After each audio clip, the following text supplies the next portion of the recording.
Capítulo 14. Mejor que el sexo. En mi vida, había notado muchas cosas diferentes respecto al sexo. Tres de las más interesantes eran las siguientes. Aunque el sexo es todo lo natural que podría ser en la naturaleza, la gente siempre está tratando de hacer que los demás se sientan culpables por practicarlo. La gente sigue practicándolo de todos modos, aunque se sientan culpables. Aunque uno no debería apuntarlo en una sociedad sexualmente obsesionada, el sexo en realidad no hace feliz a nadie. En mi época de músico había conocido a una serie de personas que tenían abundantes contactos sexuales y seguían sintiéndose desgraciadas. El sexo era una experiencia muy transitoria. La gente asumía que las demás personas que practicaban mucho el acto sexual eran más felices, pero eso no era cierto. Si alguien parecía contento, era porque sentía algún tipo de felicidad interna que en último término no dependía de la gratificación temporal. Una de las cosas que me gustaba del curso era que el sexo no se planteaba como un problema. No se emitían juicios respecto al comportamiento sexual. La única pregunta era, ¿qué identidad quiere tener el estudiante, la del cuerpo o la del espíritu? Si uno elegía el espíritu, eso no significaba que no pudiera tener relaciones sexuales. Insistir en que uno mismo u otra persona debería ser célibe sería un juicio, más que una actitud de perdón, y, sin embargo, es perfectamente adecuado que quien así lo elija pueda ser célibe. El hecho de no centrar su identidad en el cuerpo significaba que, en algún punto, los estudiantes debían recordar quiénes eran ellos y sus parejas.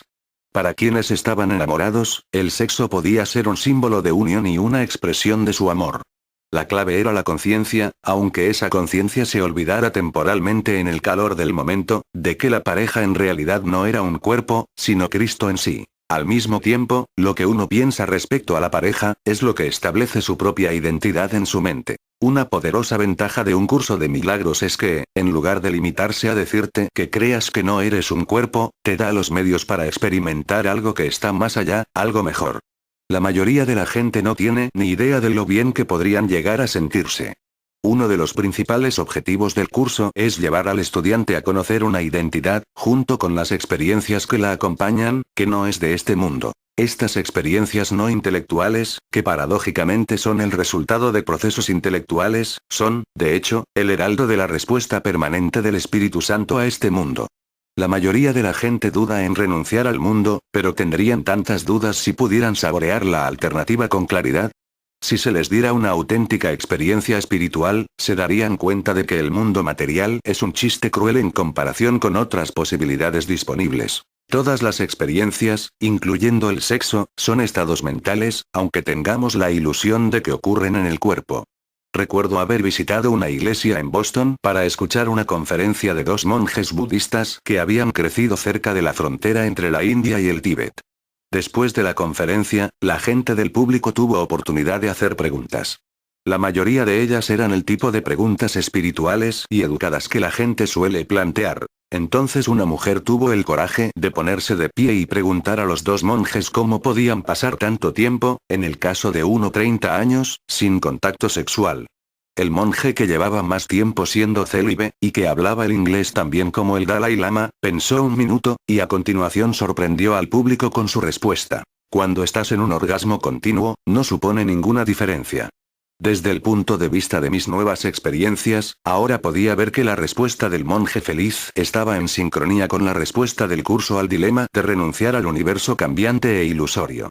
Lo que el Espíritu Santo ofrecía era constante, en comparación con la experiencia precaria y poco fiable de cada mente aparentemente separada. En realidad, la eterna palabra de Dios no podía convertirse en carne temporal, excepto en los sueños irreales, pero la carne podía ser llevada ante la verdad. Teniendo en cuenta mi deseo de tratar el tema el sexo durante nuestro encuentro siguiente, cada vez que entraba en mi comedor en abril de 1999, lo hacía con alegre anticipación, esperando la ansiada aparición de Arten y Pursa.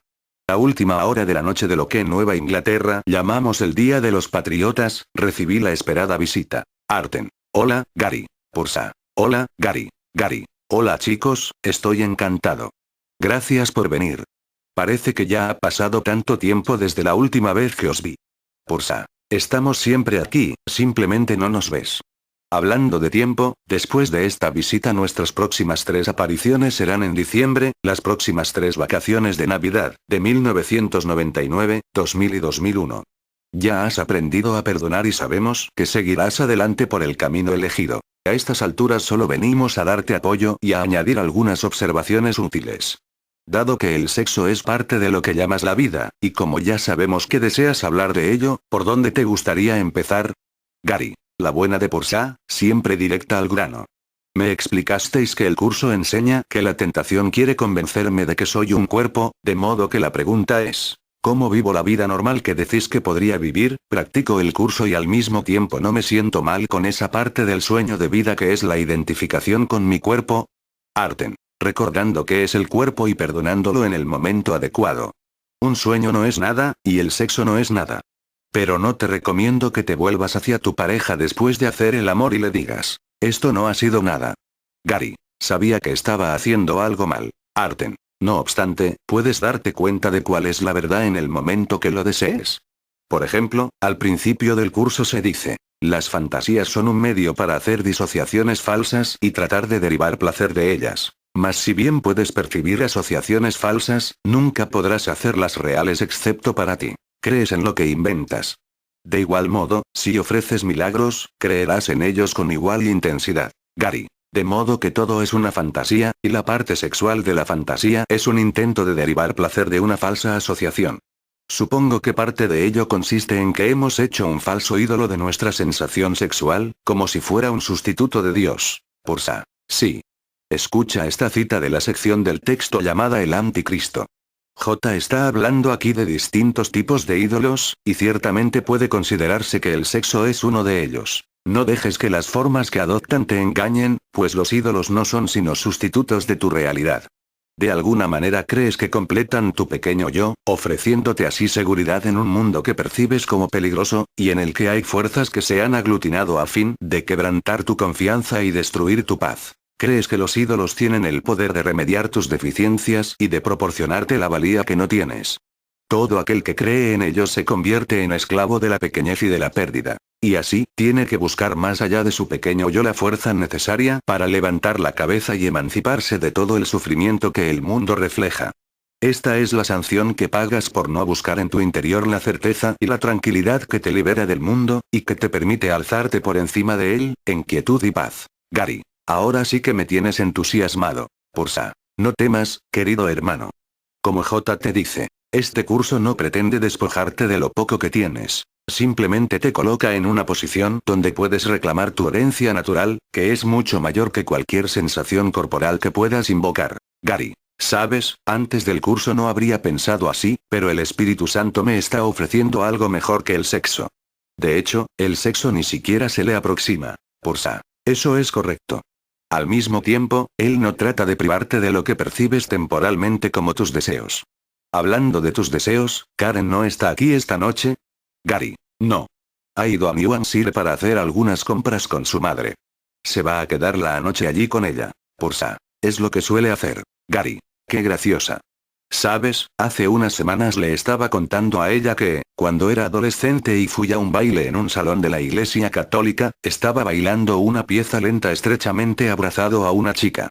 De repente, una monja vino corriendo y puso una regla entre nosotros, diciendo ya está bien chicos, dejad sitio ahí en medio para el Espíritu Santo. Siempre me divierte recordarlo. Arten. Sí, la mayoría de las religiones siempre han tratado de reprimir la expresión sexual, hasta que llega el momento de casarse y hacer más cuerpos, para la iglesia, por supuesto. Decir a la gente que reprima sus deseos inconscientes y preprogramados, es como decirle a un pájaro que no vuele. ¿Recuerdas cuando ibas al instituto, aquel ministro tan serio de la iglesia bautista que solía advertir contra los males del sexo y después perseguía a la mitad de las feligresas? Gary. Oh, sí. Solíamos llamarle el viejo bendícelas y desvístelas.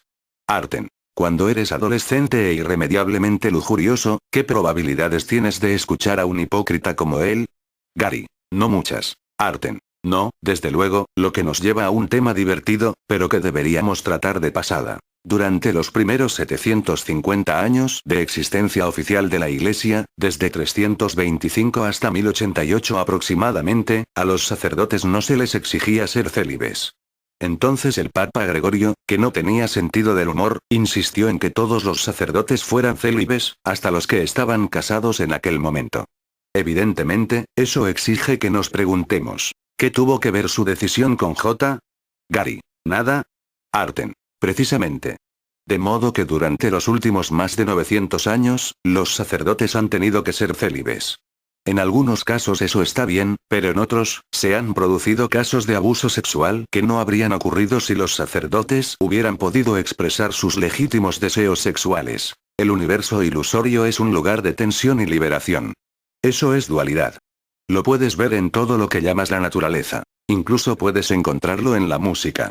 No es natural hacer que alguien renuncie a cierto tipo de conducta hasta que la persona está preparada para ello, y en el caso de la mayoría de los sacerdotes tampoco es necesario. Y sí, hay abusadores infantiles que no deberían ser sacerdotes, sean cuales sean las reglas. Ahora, con el curso, la tensión es liberada a través del perdón, pero hasta que alguien sea un maestro del perdón, no se puede esperar que renuncie a la mayoría de los deseos mundanos. Eso es algo que viene de manera natural con la madurez de una mente avanzada en los caminos del verdadero perdón. Ni siquiera J fue siempre célibe y, aunque no necesitó el sexo la última época de su vida, estuvo casado los últimos 15 años. Gary. Perdón. Arten. Hoy en día ves esa idea como algo inusual. Sin embargo, si hubieras estado allí hace 2000 años, lo que no era habitual es que un hombre judío de la edad de J no estuviera casado. No fue hasta 1000 años después cuando un papa decidió que tenías que ser célibe para ser sacerdote. Vuestra visión sesgada de la historia, junto con siglos de proyección del pecado y la culpa inconsciente en el sexo, hace que ahora veáis el celibato de J como una necesidad. Gary. Oye, que a mí me importa un comino. Quizá a otra gente. Arten. Entonces infórmalos de cómo fue realmente. La idea de que el sexo es algo malo nunca vino de Dios y nunca vino de J. Si crees que hay algo malo en el sexo, también podrías creer que comer es malo. Ambas cosas son actividades corporales normales, y cualquier idea en sentido contrario ha sido inventada por la gente y no procede de la inspiración espiritual. No obstante, es perfectamente adecuado que alguien renuncie al sexo si él mismo se siente inspirado a hacer eso como expresión de su verdadero ser. Gary. Sí, he pensado en eso recientemente. Dime, ¿con quién estaba casado J? ¿Con esa chica, María Magdalena? Arten. Sí, de hecho lo estaba. Actualmente, muchos piensan que ella era una prostituta, y no porque lo diga la Biblia, que no lo dice. La Biblia habla de tantas prostitutas que la gente asume que María Magdalena también lo era. No lo era. Era la amada esposa de J. Casualmente, según la ley judía de entonces, el cadáver de una persona solo podía ser ungido por los miembros de su familia y, si miras en el Nuevo Testamento, verás que aunque el cuerpo de J. ya no estaba allí, a María Magdalena se le permitió ir a su tumba para ungirlo. ¿Qué debería decirte eso? Gary. Muy interesante. Arten. Toda la cuestión consiste en que la gente hace muchas suposiciones, pero J no vino al mundo a iniciar una religión para que la gente pudiera acusar a los demás de estar equivocados por tener cuerpos y querer usarlos.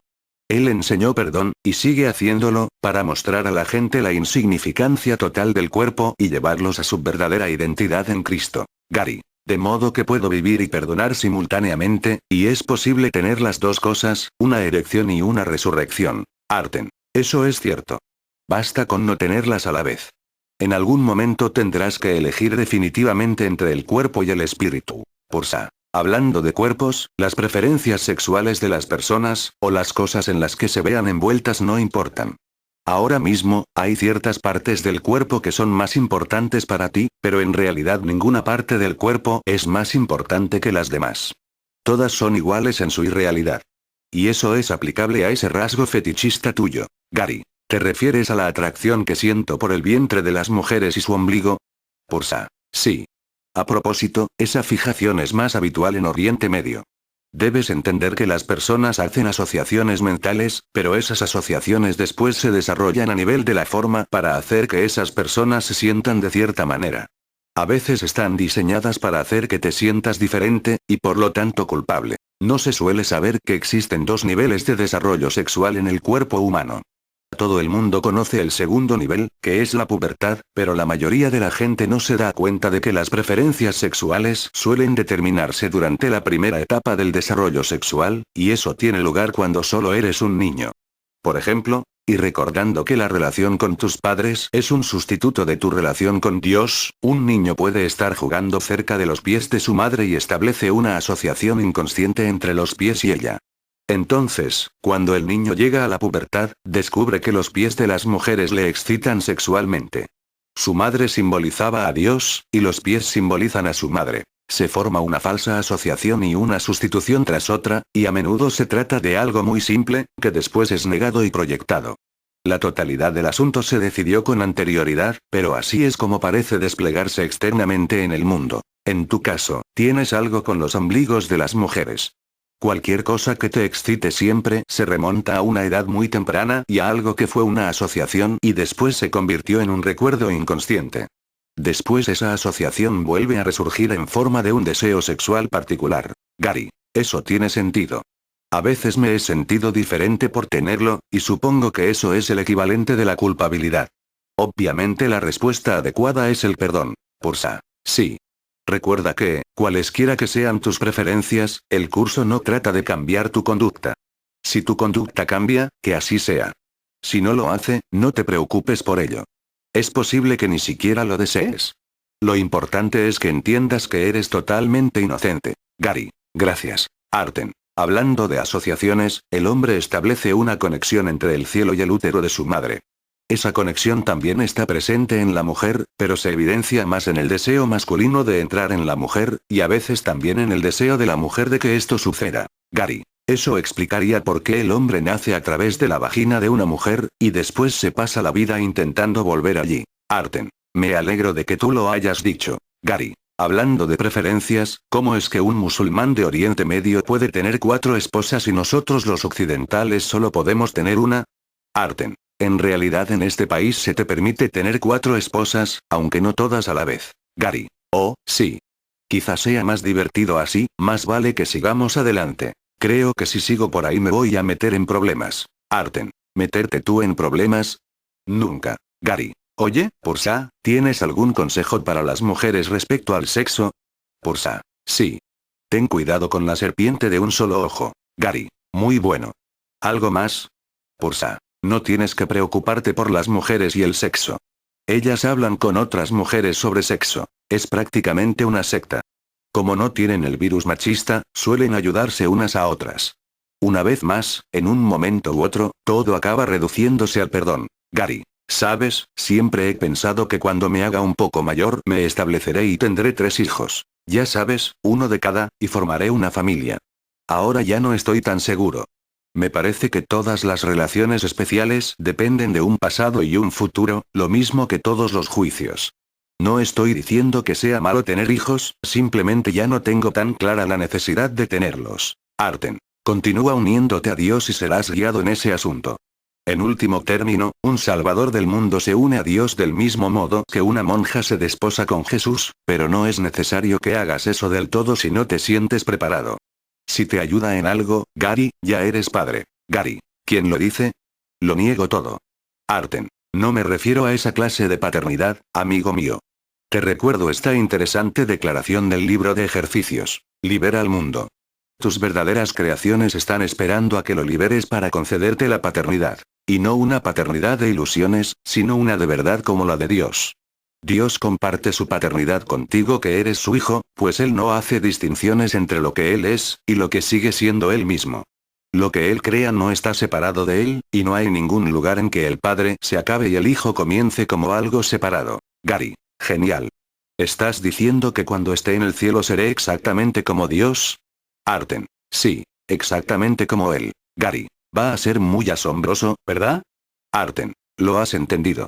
Sigue preparándote mediante el perdón, y cuando estés preparado para volver a tu estado natural, estarás allí con Dios.